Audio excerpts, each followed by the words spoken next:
పేరు సోమశేఖర్ రాజు అండి. మా చాగల గ్రామం, రాజుపాలెం మండలం. నేను కావేరి వారి 66 వెరైటీ వేసాను. ఇది పచ్చికాయలు తినటానికి కానీ, మరి షైనింగ్ కానీ, చెట్టు కొద్దిలోనే అంతా కాయే మొత్తం. చిన్న చిన్న చెట్లైనా కానీ ఇంకా పచ్చికాయ కోసినట్టే చెట్టు బాగా ఎదిగిద్దని అన్నారు.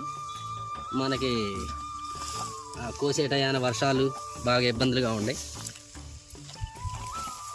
ఏ చెట్టు అయినా ఎరగ్గాసిందండి, బాగుంది, వెరైటీ బాగుంది.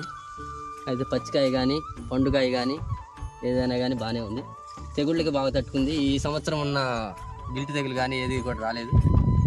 గిల్టి తెగులు వచ్చి చుట్టుపక్కల చేలన్నీ పోయినా కానీ ఇది బాగుంది. అన్ని చుట్టుపక్కల చేలన్నీ ఎండిపోయినాయి కూడా, కానీ ఇది ఒక్కటే బాగుంది. నాకు మనసు చాలా ప్రశాంతంగా ఉంది. చేనుకల్లి చూసుకున్నా కానీ చేలో బాగుందండి, వేసుకోదగ్గ విత్తనం. పచ్చికాయ కానీ పచ్చడికి కానీ, పచ్చడి తింటే ఇంకా మర్చిపోలేమండి, అంత రుచిగా ఉంది పచ్చడి. సైజు కూడా బాగుందండి.